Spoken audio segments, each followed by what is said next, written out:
Greetings, friends. It's me, Al, and I'm here at the Pottery, and I want to take a minute to go over some glaze defects that I ended up having, and I'm preparing for a Black Friday show, and I have a lot of mugs and pots to fire out, and it's my very first Christmas show, and so I wanted to make it extra special, but everything sold out during my October show, and I had to do a quick turnaround of mugs plus work. So I was crying about it for a bit, but I ended up getting enough pots together, at least to hold me for at least 2 days. And I don't know, it's like way too late to make any more. That's just the way it is. So if I run out, I run out. So I've been firing almost every day.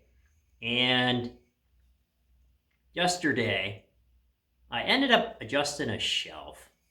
And when you make adjustments to your kilns or anything, it can throw the process off a bit.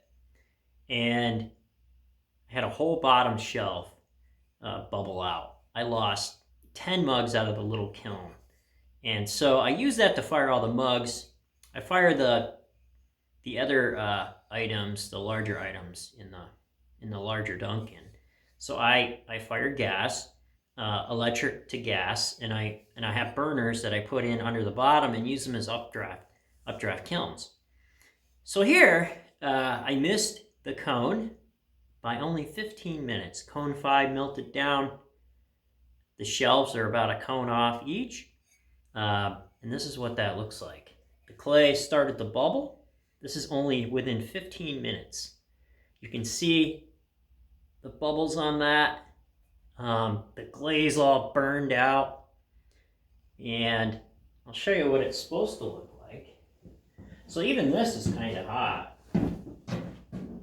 This went kind of hot here. This cup. So this is kind of like what it is at the high end. I don't know if you can see that blue on there, but there you go. But it starts to bubble out once it reaches a 7 like this. So that hurt really bad. So now I'm down a couple mugs.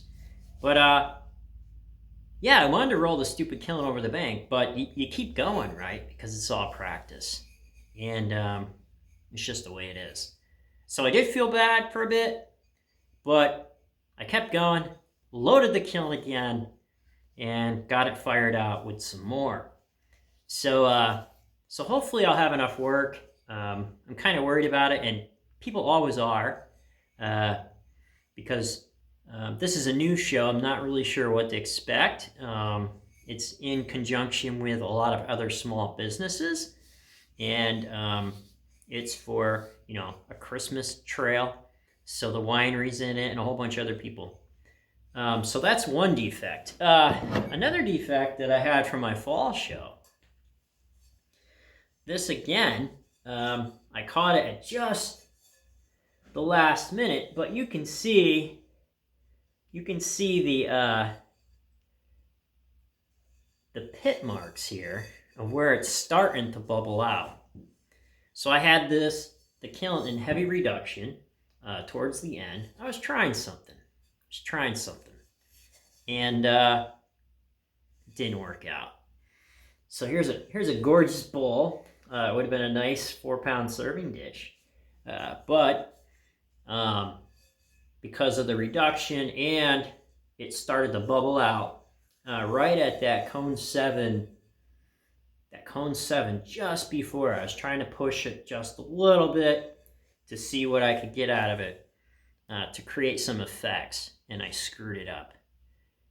But you can see that all in there. That's from it gassing off the clay body.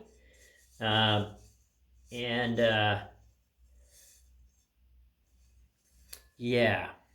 So this should have been fired slower, and I should have been able to get there at the right time to do it. But I learned from that. So hopefully everything goes well with what I got in the kiln now. I got 2 of them cooling. They just went down. One scared me because I ran it extra long because it was cold out, and it took probably an extra 45 minutes to go down. I wasn't used to that too much. I forgot what it was like to fire when it's cold, because usually I fire in the summer and fall. In the winter, it kind of slows down. I usually take a break, but this Christmas show happened. Usually after the October show, I'm done for probably a couple months. I take a break for direction setting. So that happened. And so I had to change out a tank right in the middle of the gas firing. And I was able to do that. Hopefully the pots are okay. I had some batter bowls in there. But that's about it. I just wanted to go over those few things. So look, we're not making nuclear weapons here, right? It's okay to mess up. You're gonna beat yourself up over it. You're not gonna like it. You're gonna want to throw your wheel over the bank. You're gonna want to roll the kiln over the bank. But keep going, right? And eventually, from all your mistakes, they'll pile up.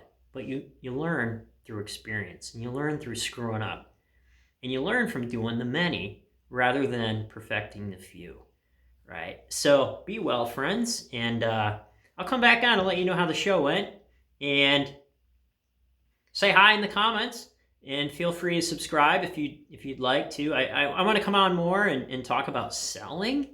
I sell quite a bit local.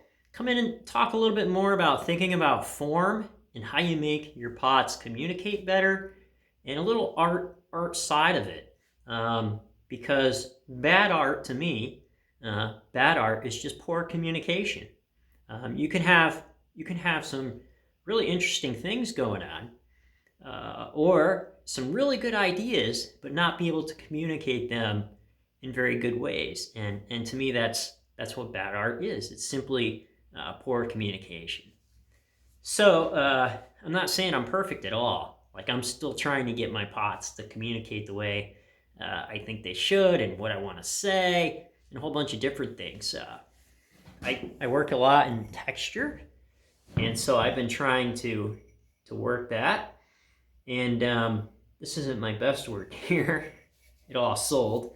But this is what I got left, and I refired this because I wanted some blue in there. And then what I got was interesting. You can see that stream down inside there. I kind of like that. So I may try to do that some more on some other ones that I have. So these were double fired, these little wine tumblers. And so we'll see where that goes. So keep trying. Never give up. And happy potting.